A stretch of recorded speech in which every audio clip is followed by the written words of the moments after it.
The Hub is presented by Calvo Enterprises, Inc. The commander of Joint Region Marianas is no longer the top military official in Guam. Political concerns in the Indo-Pacific have prompted Washington and the Defense Department to raise the level of oversight, and now the Undersecretary of the Navy, Erik Raven, is in command. But JRMC will still play a major role here, especially with regard to military-civilian relations. Coming up on The Hub, our latest conversation with Rear Admiral Gregory Huffman on how he's collaborating on key issues and challenges through the Civil Military Coordination Council. The Hub will be right back.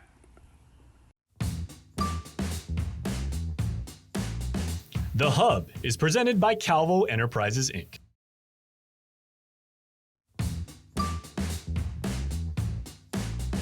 The Hub is presented by Calvo Enterprises, Inc.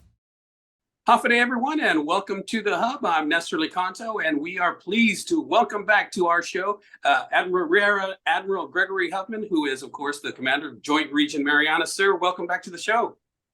Hey, Nestor, thank you so much, and great to be back with you. And again, thanks for the opportunity to talk about some of the issues that we have here on Guam and things that we're working on. Yeah, you recently met with the Civil Military Coordination Council, and I was wondering if you could just explain what that is and then what some of the initiatives that you guys are working on. Absolutely, and as I mentioned last time, I was going to give you some feedback on that. So we did have that Civil Military Coordination Council. And really, that is a meeting that we have with the governor and her staff, along with other folks from, say, GPA, GWA, other agencies. And we bring in our staff here from JRM and really get after a lot of issues. And to go all the way back, the CMCC started as an outgrowth of the Marine Corps relocation and the buildup of Marine Corps Base Camp Laws. So it was largely an informational meeting, and it was to keep the governor and the cabinet updated on the progress of the projects up at Camp Laws and the plans for the Marine Corps relocation.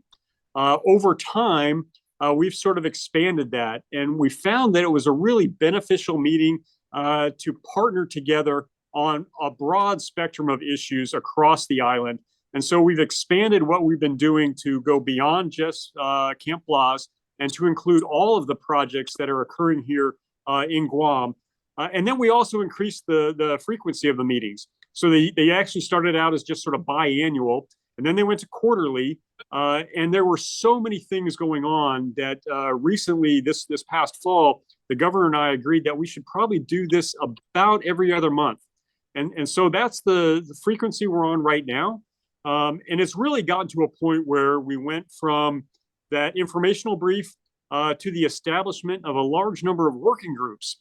We kind of started rolling our sleeves up and getting into a lot of the details on the planned growth that the DoD has and concerns that the government has and that the rest of the community has, so that we can resolve issues early, get them on the table, and find ways to partner on all the activity here on Guam. So that's a little bit of the scene setter behind what the CMCC is and where it's gone in recent years. All right. And can you just outline some of the top issues and challenges in your mind? Sure, absolutely. So as I mentioned, we have those working groups, and I'll highlight a couple of them that are really very robust and are doing a lot of great work. One of them is the housing working group. And so we recognizing that across the island, housing can be an issue. And we want to make sure as we increase the population of the DoD footprint here, that we're coordinated with the governor and her staff, and we're looking across the entire community. And so that working group has been really robust, just looking at ways to ensure that we take into account what capacity there is on Guam, what we have on the installations, and how we can ensure that we have a good balance of what is happening here. So I would say housing is definitely one of the issues that is front and center on all of these meetings. And we have some pretty good discussions between our team here that is focused on that, and then the people that work on the governor's staff. And then we also bring in some of the members of the real estate community, just so we have a good understanding of what the inventory is, what plans might be out there, and how we can, again, be good partners on everything. Yeah, and how would that? What are some of the suggestions for kind of mitigating, the high cost of rentals and that sort of thing? So one of the things they did do is, and we're still in progress on this, is looking at how the military does its compensation for housing. So there's two different big ways they do it. They have an overseas housing allowance, or they do a basic allowance for housing, and both of those have different aspects to them and pluses and minuses. And really, we're doing a study to look hard at what is the best way for the services to outfit their personnel so that we can respect what's going on in the housing market in the community, so we don't wind up with overinflated, housing prices, especially on rentals, and we also don't wind up on perhaps pressurizing a housing market by pushing down into some of the lower priced rentals. So that is definitely something that we're cognizant of, and we're having good discussions on that. And that housing working group is working through those studies and providing recommendations. And then if we were to change the way it is currently on Guam, then we would have to work that up through the Department of Defense on final adjudication of where they would want to see things go. I would say currently right now here on Guam, we do an overseas housing allowance for military members. And then the alternative would be potentially to switch to a basic allowance for housing. But that's a different construct. And as I said, there's pluses and minuses to both of those. Right. And I know housing is one of the big issues. What are some of the other ones that you guys are working on? I think one of the really big success stories is our environmental working group. With all the construction going on here on Guam, the environmental aspect of it is a really, really big piece of everything we're doing. And the team here at Joint Region, and then at the installations as well, has a very robust environmental staff, whether it's archaeologists or biologists or environmental experts. And they work closely with the Guam EPA and with the State Historic Preservation Office. And so an example of how that working group has been successful is we have actually provided and paid for liaison personnel from the DoD side to be embedded on the Guam EPA office and also on the SHPO's office, on the State Historic Preservation Office, so that we have archaeologists, we have biologists, we have environmental experts teamed up together. And I think that's been a big success story as far as the relationship they've been able to build out so that as we do more construction here on the island, and we have projects going on across the entire scope of the island, that we have the environmental impacts well understood and well mitigated. And so that's where you see a lot of the good work that those people are doing, whether it's invasive species that they're worried about, whether it's endangered species, or whether it's as we're perhaps disturbing the surface of the ground, that we actually look for cultural artifacts. And that's where that expertise comes into play. So I think we have 3 people embedded as liaisons in both the Guam EPA office and the Historic Preservation Office. And that has been a real success story, I think, in terms of building out efficiencies, building out understanding, and then ensuring that everything we're doing is meeting everybody's concerns, and we've got good mitigations and good plans in place. Yeah, I know that over recent years, one of the issues, as you mentioned, has been the treatment of ancient remains and burials. Has that been pretty much what am I trying to say? Has that been pretty much standard for the military? There has not changed at all the position? Absolutely.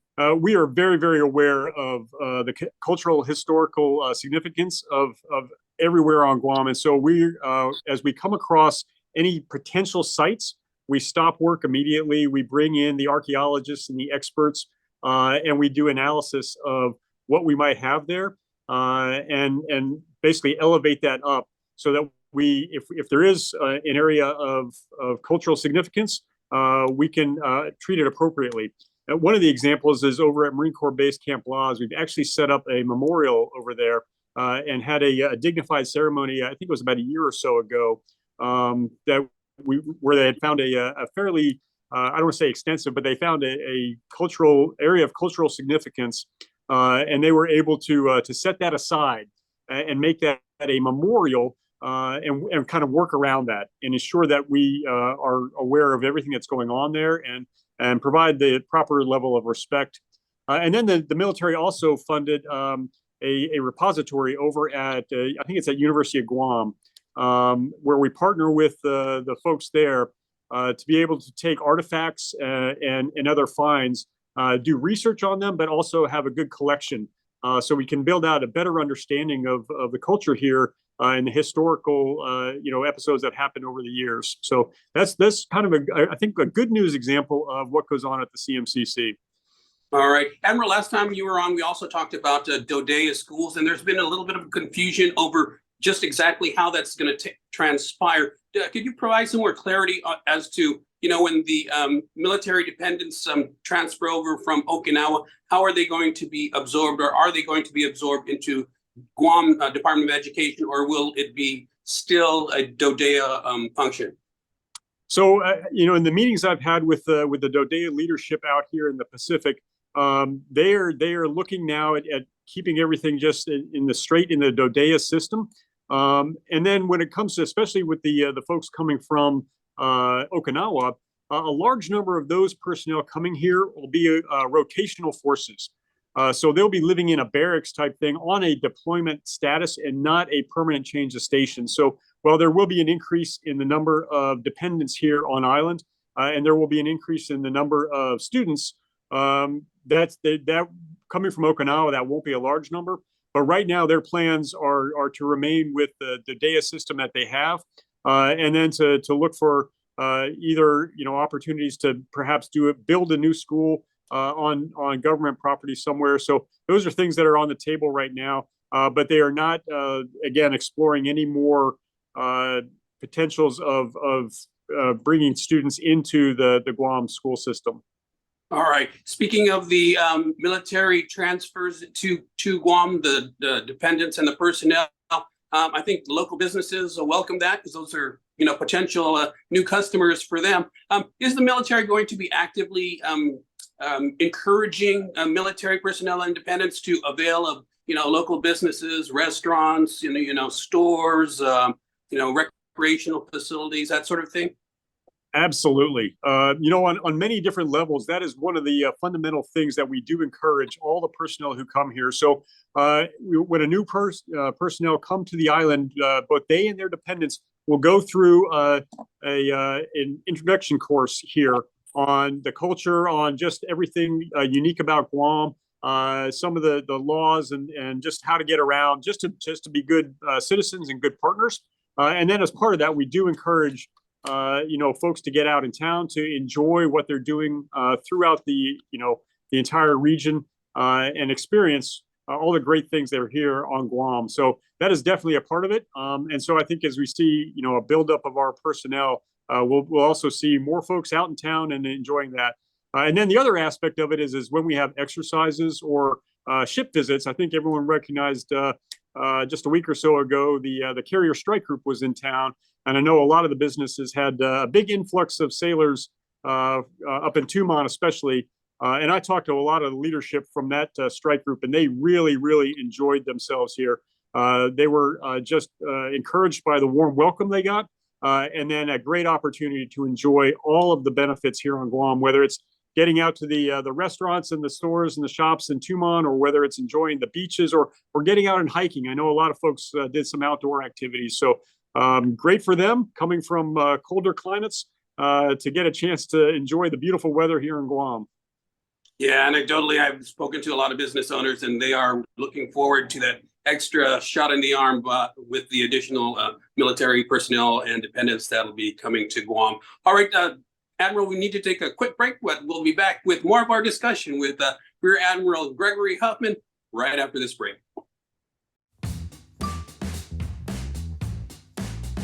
The Hub is presented by Calvo Enterprises, Inc.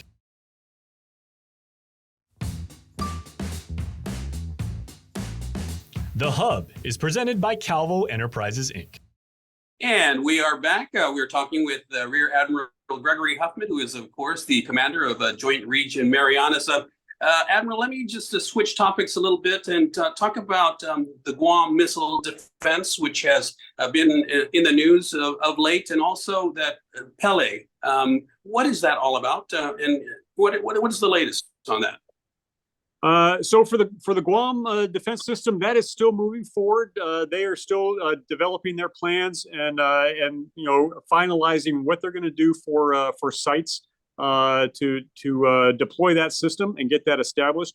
As I think we talked last time, they're still in the EIS process, so the environmental impact statement process, where they have taken all the inputs that we received during the scoping sessions that were held last summer. And they are addressing those inputs. They'll come up with a draft statement on what the impacts are that basically take into account all of the inputs from the people here on Guam, as well as the government of Guam. And then they will address mitigations or plans to make sure that we've addressed any of the concerns that are going there. So that is still on track. That is still moving forward. I expect that next summer there will be another round of those scoping sessions, and that will be informed by that draft EIS. So they'll have a draft economic or environmental impact statement released. Everyone will get a chance to review that, and then they'll come out and do more scoping sessions, and then gather more information and data, and work towards a final environmental impact statement, which we would expect to be done probably towards the end of this year into early 2025. And that will inform the rest of the construction plan. So that's on track and no issues from that perspective. And then for the Project Pele, that is a technological innovation, sort of a test bed, a beta run, if you will, of ideas on how to do micronuclear reactors. And the intent is to provide, a stable source of power. And part of what that team did was they came out to Guam just to have discussions with people across the island and across different leadership areas, just to make sure there's good understanding. So more of an informational brief. As far as the Project Pele itself, at this point, there are no plans to bring that out to Guam. This was just an opportunity for those experts to come out and explain the project, explain what it brings to the table, and really build an understanding. These micronuclear reactors are not the old school reactors you think of from the 60s and 70s.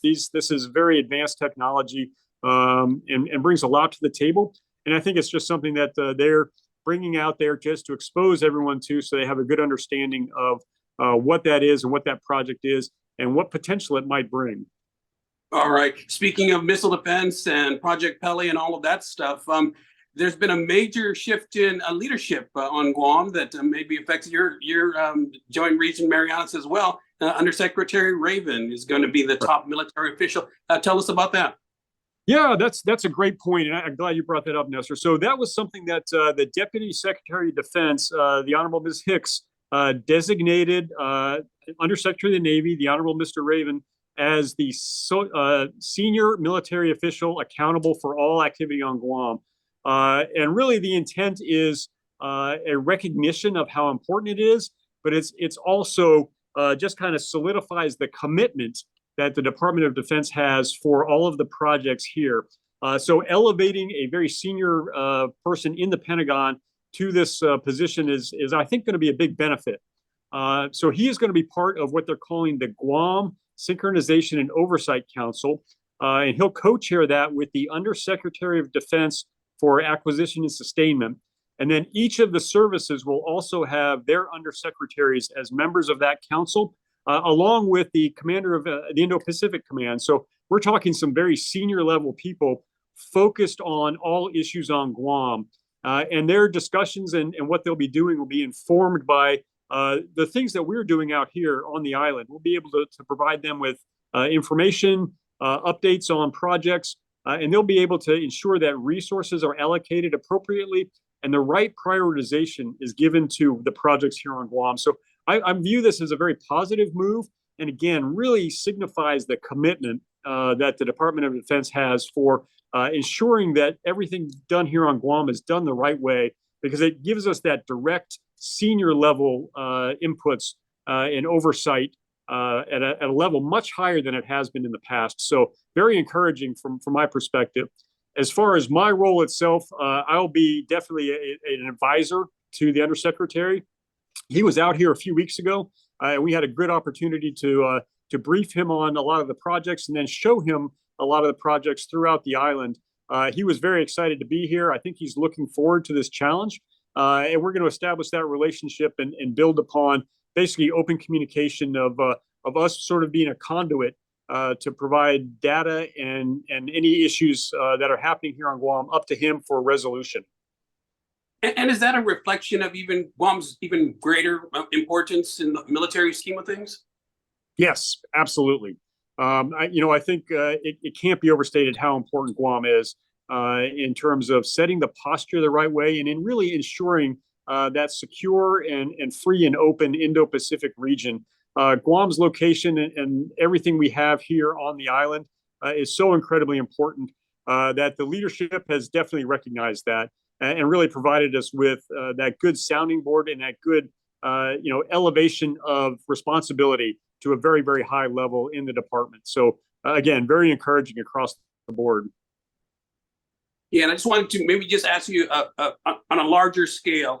Currently, the naval focus is on the Red Sea and protecting the Straits of Hormuz, which is a critical, commercial seaway.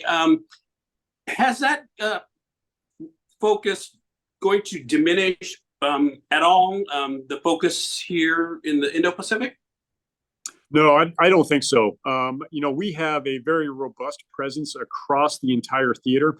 And any given day, we've got dozens of ships out on patrol or out on exercise. And then we have a number of aircraft that are always flowing through here. Even now, we've got the Cope North exercise going on here on the island. And that gives us great opportunities to work with allies and partners, but also to just, ensure that we have a good understanding of operations here around Guam. So I don't think the activities in the Red Sea or other parts of the world are really going to take away from anything that we have in this theater. There is still definitely a focus and an understanding of how important Guam is and how important the entire region is for international security. All right, Admiral, any parting words? You got about a minute left. One thing I wanted to mention, Nestor, and I dropped it when we were talking about people getting out in town and getting a chance to see things. This Saturday, over at the University of Guam, we have a Quality of Life Expo over at the field house there, and that's open for folks to come and see all the different projects and activities that are available. So we'll have representatives from a lot of different businesses here on Guam.